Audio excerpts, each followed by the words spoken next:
जय हिंद बच्चों, मैं राम चौधरी स्वागत करता हूं आप सभी का हमारे YouTube channel Rudra physics classes में। आज के इस वीडियो में हम बात करने वाले हैं प्रॉपर्टीज ऑफ इलेक्ट्रोमैग्नेटिक वेव्स की। जैसे पिछले वीडियो में हम इलेक्ट्रोमैग्नेटिक वेव्स की बेसिक जो इन्फॉर्मेशन थी उनके बारे में हमने जाना था।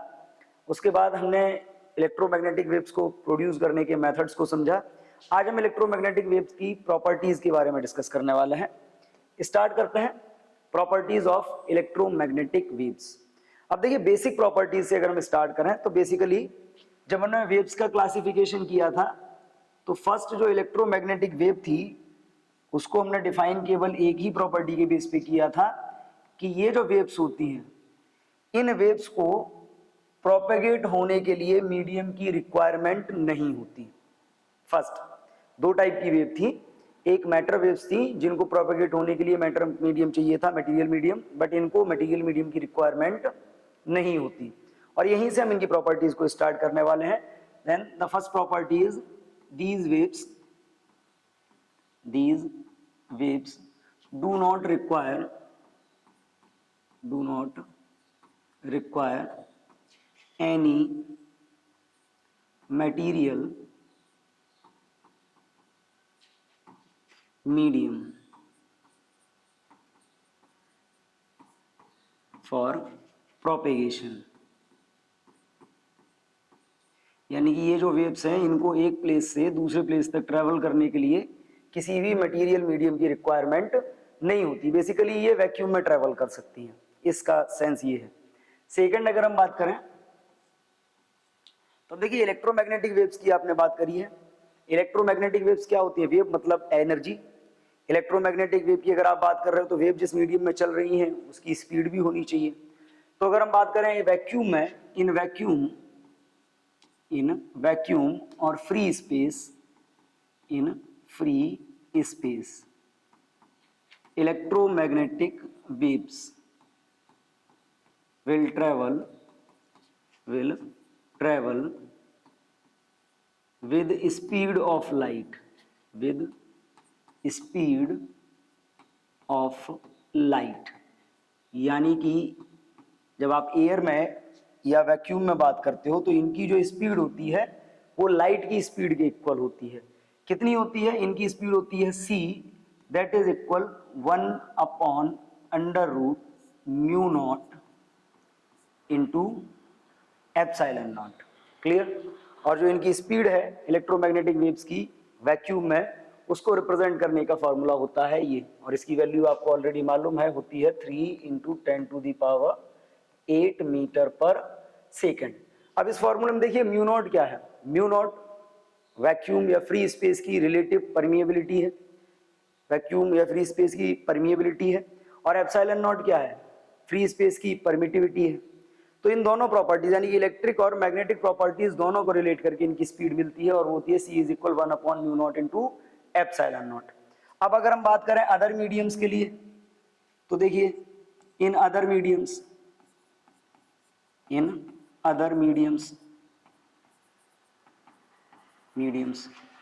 जो स्पीड है, speed of electromagnetic wave is given by। अब देखिए अदर मीडियम में अगर आप इसकी स्पीड की बात करते हो तो अदर मीडियम में इसकी जो स्पीड होगी उसका फॉर्मूला होगा v = 1/√μ इंटू एप्सिलॉन। क्योंकि जब हम वैक्यूम की बात करते हैं तो वैक्यूम के लिए हम क्या लिखते हैं? म्यू नॉट और एप्सिलॉन नॉट, लेकिन अदर मीडियम की बात करते हैं तो अदर मीडियम की प्लेस पे ये हो जाता है mu into epsilon. Clear? Next property की अगर हम बात करते हैं तो नेक्स्ट प्रॉपर्टी समझ लीजिए क्या होगी? फॉर एनी इलेक्ट्रोमैग्नेटिक वेव,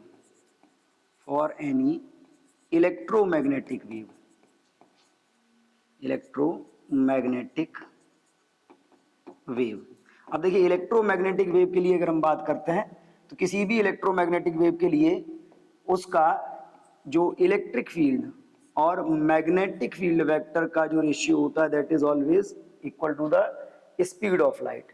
ई और बी का जो रेशियो होता है वो हमेशा किसके इक्वल होता है? लाइट की स्पीड के इक्वल होता है। और अगर हम इसकी बात करें that is also equal to 1/√μ0 into epsilon not. Clear? तो ये पहचान है इलेक्ट्रोमैग्नेटिक वेव की, प्रॉपर्टी है कि जब भी आप बात करते हो तो किसी भी इलेक्ट्रोमैग्नेटिक वेव में इलेक्ट्रिक और मैग्नेटिक फील्ड की जो पीक वैल्यूज होंगी, उनकी पीक वैल्यूज का जो रेशियो होगा वो वेव की स्पीड या कहें लाइट की स्पीड के इक्वल होगा। क्लियर? नेक्स्ट अगर हम बात करते हैं तो नेक्स्ट में समझिए, इन इलेक्ट्रोमैग्नेटिक वेव जो एनर्जी डेंसिटी है, energy is distributed equally in both fields, यानी कि इलेक्ट्रोमैग्नेटिक वेव की जो एनर्जी होगी, क्योंकि वेव का मतलब एनर्जी तो होगी। अब हम बात करते हैं इलेक्ट्रोमैग्नेटिक वेव की, तो इलेक्ट्रोमैग्नेटिक वेव में जो वाइब्रेशन होते हैं वो इलेक्ट्रिक और मैग्नेटिक फील्ड दोनों के कंबाइंड फॉर्म में होते हैं, और जब वाइब्रेशन कंबाइंड फॉर्म में होंगे मतलब इनकी जो एनर्जी होगी वो भी दोनों फील्ड में इक्वली डिस्ट्रीब्यूट होगी। और जब दोनों फील्ड में इनकी एनर्जी इक्वली डिस्ट्रीब्यूट होती है तो क्या होता है इनकी एनर्जी का फॉर्मूला, जैसे आप बात करते हो इलेक्ट्रिक फील्ड के लिए, तो इलेक्ट्रिक फील्ड में जो इनकी एनर्जी डेंसिटी होती है वो होती है 1/2 epsilon not into E square. और अगर आप बात करते हो मैग्नेटिक फील्ड के लिए, तो मैग्नेटिक फील्ड में होती है 1/2 B square upon mu not. अब इस एक्सप्रेशन में अगर हम बात करें तो इस एक्सप्रेशन में एक बात समझ लीजिए, इस एक्सप्रेशन में ये जो आपके ई नॉट है, ई और बी जो आपको दिए जा रहे हैं वो क्या हैं, आरएमएस वैल्यूज हैं। और आरएमएस वैल्यू कितनी होती है ये आपको मालूम है, जो आपका ई होगा that is E not upon √2, B होगा that is equal B not upon √2। और अगर हम इसी से चाहें तो हम यहाँ से टोटल एनर्जी डेंसिटी भी काउंट कर सकते हैं कि अगर हम आप इसकी टोटल एनर्जी डेंसिटी की बात करते हो इलेक्ट्रोमैग्नेटिक वेव की, तो वो कितनी आएगी, half epsilon not E not square plus half B not, या simply half epsilon not into E square, E not square नहीं होगा, E square plus half B square upon mu not. Clear? तो these are the basic properties of any electromagnetic wave. अब देखिए electromagnetic wave में अगर हम बात करते हैं तो कुछ प्रॉपर्टीज और इलेक्ट्रोमैग्नेटिक वेव की है, जैसे इलेक्ट्रोमैग्नेटिक वेव में आपने पढ़ा है कि इलेक्ट्रिक और मैग्नेटिक फील्ड दोनों के वेरिएशंस होते हैं, दोनों के वाइब्रेशंस होते हैं, लेकिन इलेक्ट्रोमैग्नेटिक वेव में जो आपका electric field in electromagnetic wave vibrations of electric field are responsible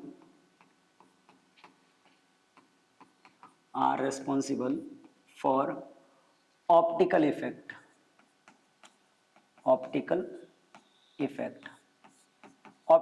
का मतलब जो लाइटनिंग इफेक्ट होता है इलेक्ट्रोमैग्नेटिक वेव्स का, वो इलेक्ट्रिक फील्ड के वाइब्रेशंस के कारण होता है। Our electric field is responsible for optical effect, so these are called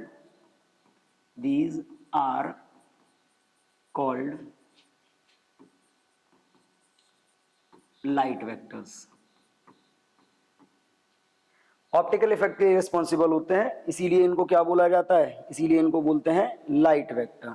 clear? अब इसमें अगर हम बात करते हैं तो इसके अलावा और प्रॉपर्टीज जो हम बेसिकली पहले भी पढ़ चुके हैं, जैसे इन इलेक्ट्रोमैग्नेटिक वेव जो आपका इलेक्ट्रिक फील्ड है and magnetic field are in same phase, दोनों कैसे होंगे, सेम फेज में होंगे। सेम फेज में होने का मतलब है दोनों की जो वैल्यूज होंगी वो एक साथ पीक होंगी, एक साथ जीरो, यानी कि जब इलेक्ट्रिक फील्ड इंक्रीज होगा तभी मैग्नेटिक फील्ड भी इंक्रीज होगा, और जब इलेक्ट्रिक फील्ड डिक्रीज होगा तभी मैग्नेटिक फील्ड भी डिक्रीज होगा। कैसे हम ये कह सकते हैं, तो देखिए जो मैक्सवेल्स इक्वेशंस हैं उनके बेस पे जब इलेक्ट्रोमैग्नेटिक वेव के लिए इलेक्ट्रिक और मैग्नेटिक फील्ड वेक्टर्स फाइंड किए जाते हैं तो उनकी जो इक्वेशंस आती हैं क्या आती हैं, E is equal E not sine omega t plus k x, minus भी हो सकता है, और ये आपका B is equal B not sine omega t plus minus k x. अब देखिए इन दोनों की इक्वेशंस में अगर आप बात करते हो तो दोनों की इक्वेशंस में साइन के साथ जो एंगल दिया गया है वो सेम है। साइन के साथ एंगल सेम होने का मतलब है कि दोनों वेव्स आपकी सेम फेज में, दोनों वेव्स सेम फेज में। So these are the basic properties of any electromagnetic wave, जिनके बेस पे हम किसी भी इलेक्ट्रोमैग्नेटिक वेव को कंप्लीटली स्टडी कर सकते हैं। अब देखिए इन प्रॉपर्टीज को हम एक बार फिर से फास्ट फॉरवर्ड करके देख लेते हैं। First, the wave do not require any material medium for the propagation, यानी कि इलेक्ट्रोमैग्नेटिक वेव को चलने के लिए किसी भी मटेरियल मीडियम की जरूरत नहीं होती। सेकंड, जो इलेक्ट्रोमैग्नेटिक वेव है उसकी जो वैक्यूम में स्पीड होती है दैट इज गिवन बाय 1/रूट mu not into epsilon not. Mu not आपको मालूम है, permeability of free space, epsilon not भी आपको मालूम है, electrical permittivity of free space value होती है 3 × 10⁸। अगर हम वैक्यूम के अलावा अदर किसी मीडियम में बात करते हैं तो स्पीड का फॉर्मूला होता है v = 1/रूट mu into epsilon, where mu उस मीडियम की परमिएबिलिटी है और एप्सिलॉन उस मीडियम की इलेक्ट्रिकल परमिटिविटी है। इसके अलावा इलेक्ट्रोमैग्नेटिक वेव में अगर बात करी जाए तो इलेक्ट्रिक और मैग्नेटिक फील्ड के जो पीक वैल्यूज होती हैं उनका रेशियो स्पीड के इक्वल होता है। नेक्स्ट, किसी भी इलेक्ट्रोमैग्नेटिक वेव में जो एनर्जी होती है वो इलेक्ट्रिक फील्ड और मैग्नेटिक फील्ड में इक्वली डिस्ट्रीब्यूट होती है, यानी कि average energy density of electric field या average energy density of magnetic field for any electromagnetic wave is always equal और कांस्टेंट। क्लियर? इसके अलावा इलेक्ट्रोमैग्नेटिक वेव में जो इलेक्ट्रिक फील्ड के वाइब्रेशंस होते हैं वो ऑप्टिकल यानी कि लाइटनिंग इफेक्ट के लिए रिस्पॉन्सिबल होते हैं, इसीलिए उसको क्या बोला जाता है, लाइट वेक्टर बोला जाता है। एंड द लास्ट, किसी भी इलेक्ट्रोमैग्नेटिक वेव में इलेक्ट्रिक फील्ड और मैग्नेटिक फील्ड जो होंगे दोनों सेम फेज में होंगे, यानी कि दोनों के ऑसिलेशंस एक साथ पीक पे जाएंगे और एक साथ जीरो होंगे, एक साथ प्लस और एक साथ माइनस भी होंगे। क्लियर? मूव करते हैं नेक्स्ट टॉपिक पे। Next is the energy density of electromagnetic wave. अब एक बात समझिए, प्रॉपर्टीज से एक बात तो हमको क्लियर हो गई कि जो इलेक्ट्रोमैग्नेटिक वेव है उसमें इलेक्ट्रिक फील्ड और मैग्नेटिक फील्ड दोनों के लिए जो एनर्जी डिस्ट्रीब्यूट होगी वो इक्वली डिस्ट्रीब्यूट होगी, बट इनकी वैल्यू कितनी होगी, हम प्रूव कैसे करेंगे कि ये इक्वल होंगी, हम उसकी बात अब करने वाले हैं। तो अब यहां पे देखिए, फॉर एनी इलेक्ट्रोमैग्नेटिक वेव अगर हम बात करते हैं, electromagnetic wave total energy density अगर देखी जाए, total energy density, total energy density.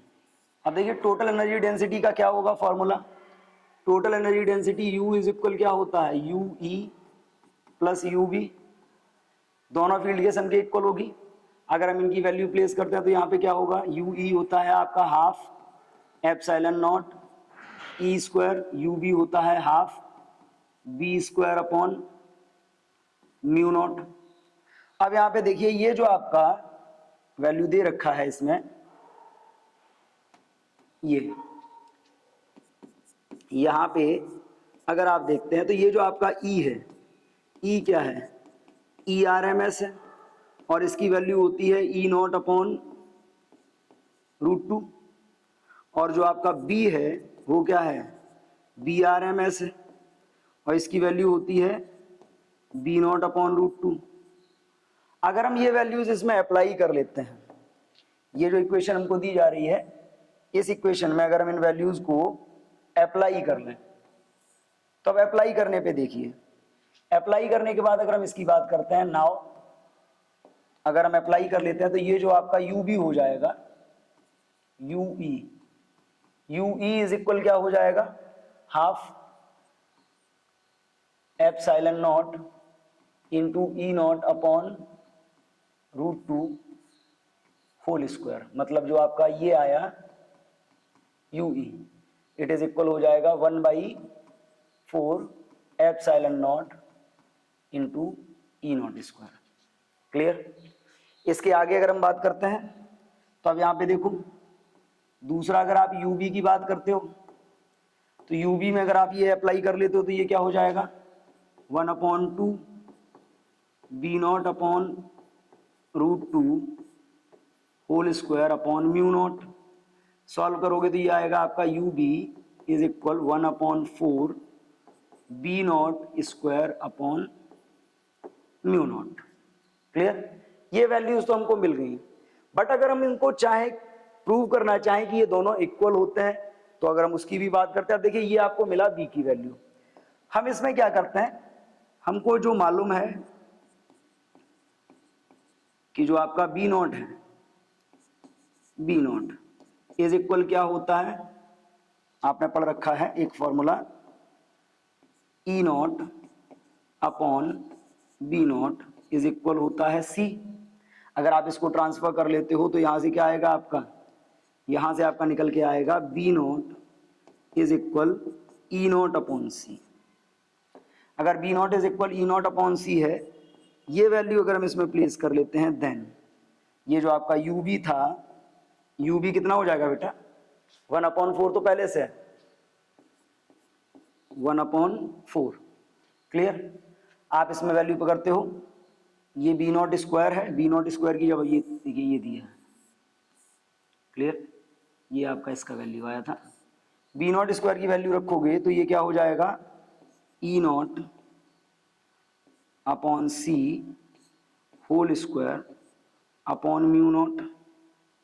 हम इसको जरा सॉल्व करेंगे। अब देखिए इसको अगर आप सॉल्व करते हो तो इसको सॉल्व करने पे आपको क्या मिलेगा, यू बी इज इक्वल 1/4, ये आपका हो जाएगा E not square upon C square into mu not. अब यहां पे एक बात और समझ लीजिए, आपने अभी प्रॉपर्टीज में ये भी पढ़ा कि जो आपका सी स्क्वायर होता है वो 1/म्यू नॉट इंटू एप्सिलॉन नॉट के इक्वल होता है। अगर ये वैल्यू आप अप्लाई कर लोगे तो इस सिचुएशन में क्या आएगा, जो आपका यू बी है वो हो जाएगा आपका 1/4 E not square upon C square की जगह 1/म्यू not into epsilon not into इधर क्या था, म्यू नॉट।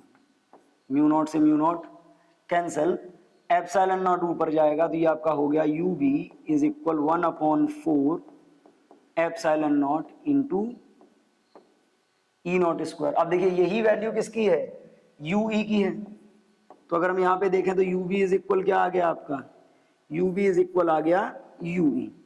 यानी कि किसी भी इलेक्ट्रोमैग्नेटिक वेव के लिए अगर हम बात करते हैं तो average energy density in electric field is always equal to the average energy density in magnetic field.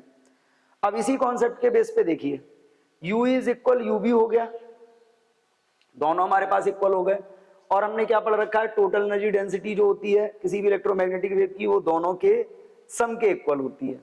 अगर टोटल एनर्जी डेंसिटी दोनों के सम के इक्वल होती है तो इस कंडीशन में अगर हम बात करते हैं नाउ, अब देखो आपके पास क्या आया, आपके पास ये मालूम है जो यू बी है, U B is equal to U. Clear? इसके अलावा आपको ये भी मालूम है यू बी इज इक्वल क्या होता है आपका, half B square upon mu naught, और जो यू ई होता है वो है आपका half epsilon not into E square. अब यहां से बात करते हैं टोटल एनर्जी डेंसिटी की, then total energy density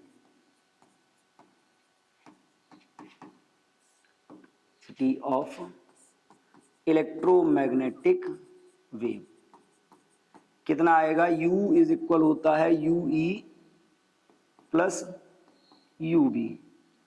you E और यू बी इक्वल है तो हम इसको ये भी लिख सकते हैं U इज इक्वल 2UE, या फिर आप ये भी लिख सकते हो इसको U is equal 2UB। Clear? अब अगर आप इसी को थोड़ा सा और चेंज कर लें तो देखो इसको आप लिख सकते हो 1/4 B not square upon mu naught, और ये होता है आपका 1/4 epsilon not into E not square. अगर हम ये पीक टर्म्स के अकॉर्डिंग इसमें वैल्यू प्लेस करते हैं तो पीक टर्म्स के अकॉर्डिंग वैल्यू प्लेस करने पे ये आपका क्या आ जाएगा, U इज इक्वल 2UE, इसमें 2 का मल्टीप्लाई करेंगे 2 का मल्टीप्लाई करेंगे तो 1/4 की जगह क्या रह जाएगा, 1/2 epsilon not into E not square.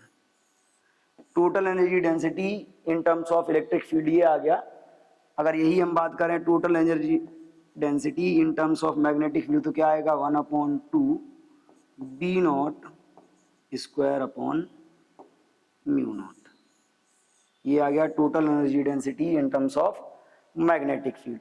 तो देखिए जो हमने प्रॉपर्टीज में पढ़ा था कि किसी भी इलेक्ट्रिक फील्ड की, इलेक्ट्रोमैग्नेटिक वेव की जो एनर्जी है वो उसके इलेक्ट्रिक और मैग्नेटिक फील्ड में इक्वली डिस्ट्रीब्यूट होती है, उसको हमने यहाँ पे लॉजिकली प्रूव भी किया है। और इलेक्ट्रिक फील्ड और मैग्नेटिक फील्ड के टर्म्स में इलेक्ट्रोमैग्नेटिक वेव की टोटल एनर्जी डेंसिटी का फॉर्मूला फाइंड किया। अगर हम बात करें अब इलेक्ट्रोमैग्नेटिक वेव की, तो देखिए इलेक्ट्रोमैग्नेटिक वेव में वेव मतलब एनर्जी, एनर्जी मतलब कुछ ना कुछ इंटेंसिटी भी होगी। तो उसी पे आते हैं, नेक्स्ट टॉपिक है हमारा पॉइंटिंग वेक्टर। अब सिंपली एक बात समझ लीजिए, पॉइंटिंग वेक्टर क्या है। किसी भी स्पेस में इलेक्ट्रोमैग्नेटिक वेव की जो डायरेक्शन होती है उसकी डायरेक्शन को रिप्रेजेंट करने के लिए एक वेक्टर क्वांटिटी यूज करी जाती है, that is called the Poynting vector. और सिंपली अगर हम इसको डिफाइन करें, the vector indicating the direction of electromagnetic wave in space is called pointing vector। Poynting vector. अब देखिए जो पॉइंटिंग वेक्टर है इसको हम रिप्रेजेंट करते हैं एस वेक्टर से। और सिंपली अगर बात करी जाए तो पॉइंटिंग वेक्टर होता क्या है, किसी भी इलेक्ट्रोमैग्नेटिक वेव की जो इंटेंसिटी होती है उसकी इंटेंसिटी को बोला जाता है पॉइंटिंग वेक्टर। तो अगर हम बात करें, सिंपली हम नोट भी कर सकते हैं, जो इंटेंसिटी है, इंटेंसिटी ऑफ इलेक्ट्रोमैग्नेटिक वेव जो आपका होता है वो क्या होता है, पॉइंटिंग वेक्टर के मैग्नीट्यूड के इक्वल होती है। क्लियर। और अगर हम बात कर रहे हैं पॉइंटिंग वेक्टर की तो बेसिकली समझ लीजिए आप कि पॉइंटिंग वेक्टर जो किसी भी इलेक्ट्रोमैग्नेटिक वेव का है वो होता है 1/μ0 E vector cross B vector. Clear. जो पॉइंटिंग वेक्टर आपका होता है वो होता है 1/μ0 E vector cross B vector. अब देखिए यहां पे अगर हम बात करें इंटेंसिटी ऑफ इलेक्ट्रोमैग्नेटिक वेव की, तो इलेक्ट्रोमैग्नेटिक वेव की इंटेंसिटी को समझने के लिए हम यहां पे आते हैं कि इंटेंसिटी क्या होती है।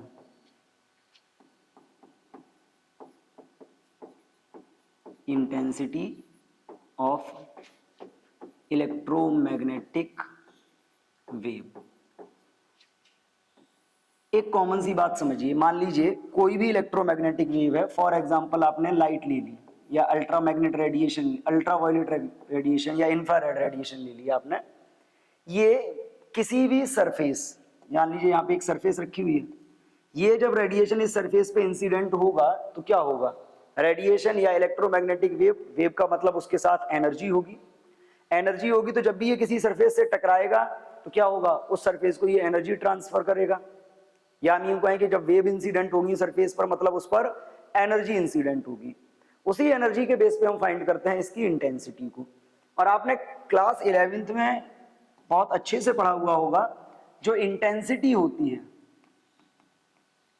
Intensity of any electromagnetic wave is the amount of energy incident on any surface on unit of area of surface in unit time. किसी भी सरफेस के यूनिट एरिया से यूनिट टाइम में पास होने वाली एनर्जी का जो अमाउंट होता है, that amount of energy is called intensity of wave. यानी कि अगर हम सरफेस को रख देते हैं तो सरफेस के 1 मीटर स्क्वायर एरिया से 1 सेकेंड में जितना एनर्जी पास होगा, तो फॉर्मूला होता है इंटेंसिटी का, energy per unit area per unit time. Clear. अब यहां पे देखो इंटेंसिटी मतलब आई से हम इसको रिप्रेजेंट करते हैं। कितना आएगा फॉर्मूला इसका, I is equal energy, energy U, area होता है आपका ए, टाइम हो गया मान लीजिए सपोज टी। क्लियर। अगर हम यहाँ पे बात करते हैं एनर्जी की, तो देखो एनर्जी का फॉर्मूला आपने क्या पढ़ा हुआ है, हम यहाँ पे साइड से बात करते हैं, एनर्जी इज इक्वल होता है, आपने एक कॉन्सेप्ट पढ़ा है एनर्जी डेंसिटी का, एनर्जी डेंसिटी इज इक्वल क्या होता है, energy upon volume, energy upon volume. तो अगर हम एनर्जी की वैल्यू निकालते हैं तो एनर्जी की वैल्यू क्या आएगी, एनर्जी डेंसिटी इनटू वॉल्यूम, और वॉल्यूम इज इक्वल क्या होता है, area into length, volume is equal क्या होता है, एरिया इनटू लेंथ। तो अगर हम इसको चाहें तो हम इसको ये भी लिख सकते थे, energy density into volume, simply हम इसको लिख सकते हैं energy density, energy density into volume upon area into time.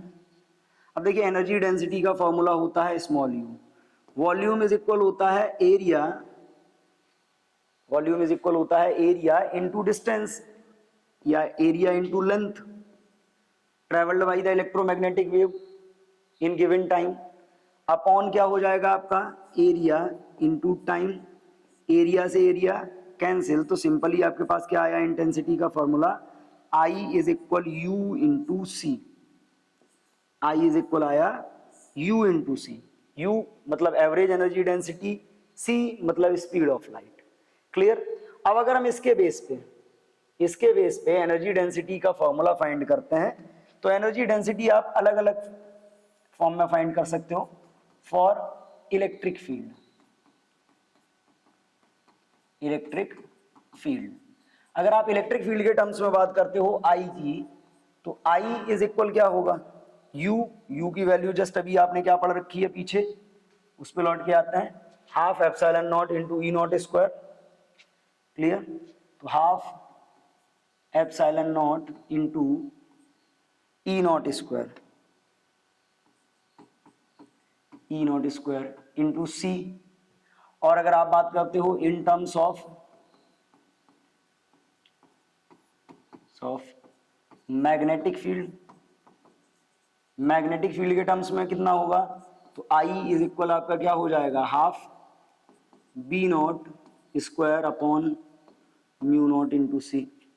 तो आप यहाँ पे देख लीजिए इंटेंसिटी के का फॉर्मूला आप इलेक्ट्रिक फील्ड के टर्म्स में फाइंड करते हैं तो ये आता है, मैग्नेटिक फील्ड के टर्म्स में फाइंड करते हैं तो ये आता है। और सिंपली इंटेंसिटी होती क्या है, किसी भी इलेक्ट्रोमैग्नेटिक वेव के लिए जब वो वेव किसी सरफेस पर इंसिडेंट होगी, then the amount of energy passing through unit area of surface in unit time is called intensity of electromagnetic wave।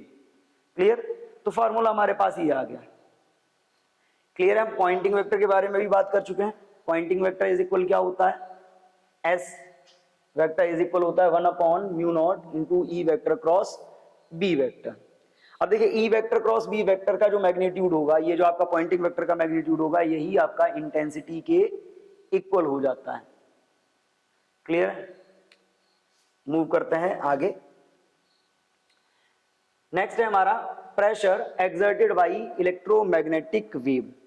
अब यहां पे देखिए कोई भी इलेक्ट्रोमैग्नेटिक वेव किसी भी सरफेस पर कितना प्रेशर एक्सर्ट करती है या उसका मोमेंटम कितना होता है।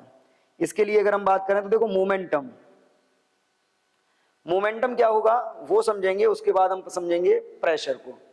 मोमेंटम,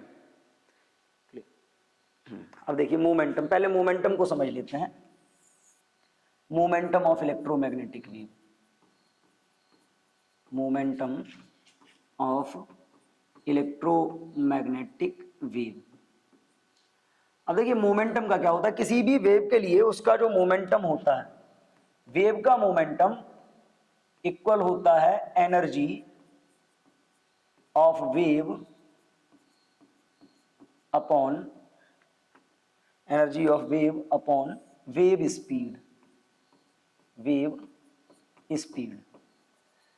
एनर्जी ऑफ वेव की अगर हम बात करते हैं तो एनर्जी ऑफ वेव क्या होगा, energy density into area into length upon wave speed क्या होता है, c। अब यहाँ पे देखिए energy of wave is equal हो गया हमारा energy density into area into length upon c। अब देखो लेंथ का जो फॉर्मूला होता है, लेंथ इज इक्वल होता है स्पीड इंटू टाइम। तो अगर हम इसके फॉर्मूले में स्पीड इंटू टाइम अप्लाई कर लेते हैं तो u इज इक्वल क्या हो जाएगा, a into C, u into A into C into delta T upon C. c से c cancel, that means the momentum of any wave is equal to the product of average energy density, area of surface and the time for it will travel in any medium. Clear. Similarly एक concept हमको और मिलता है, pressure exerted by any electromagnetic wave. तो ये भी हमने class 11th में पढ़ा हुआ है। प्रेशर जो होता है किसी भी इलेक्ट्रोमैग्नेटिक वेव का, जब वो सरफेस पर इंसिडेंट होती है तो प्रेशर इज इक्वल होता है intensity upon speed, wave intensity upon wave speed, wave speed. अब देखिए वेव इंटेंसिटी का फॉर्मूला जस्ट अभी हमने क्या पढ़ा था, u इंटू सी, एनर्जी डेंसिटी इंटू स्पीड, यानी कि energy density into speed upon wave speed c, c से c कैंसिल, तो ये क्या आया, प्रेशर इज इक्वल होता है average energy density of electromagnetic wave in any medium. यानी कि कोई भी इलेक्ट्रोमैग्नेटिक वेव जब किसी मीडियम से पास होती है, किसी भी सरफेस पर इंसिडेंट होती है, तो उस इलेक्ट्रोमैग्नेटिक वेव का जो प्रेशर होगा वो उस मीडियम में इलेक्ट्रोमैग्नेटिक वेव की एवरेज एनर्जी डेंसिटी के इक्वल होगा। क्लियर। तो आज इस वीडियो में हमने इलेक्ट्रोमैग्नेटिक वेव की बेसिक प्रॉपर्टीज के बारे में समझा। आज के लिए हम इतना ही रखेंगे। इसके बाद नेक्स्ट वीडियो में हम बात करेंगे इलेक्ट्रोमैग्नेटिक स्पेक्ट्रम की, जिसमें हम इलेक्ट्रोमैग्नेटिक वेव्स को डिटेल में पढ़ेंगे, उनके जो 7 स्पेक्ट्रम है उनको डिटेल में पढ़ेंगे। तब तक के लिए थैंक यू एंड जय हिंद।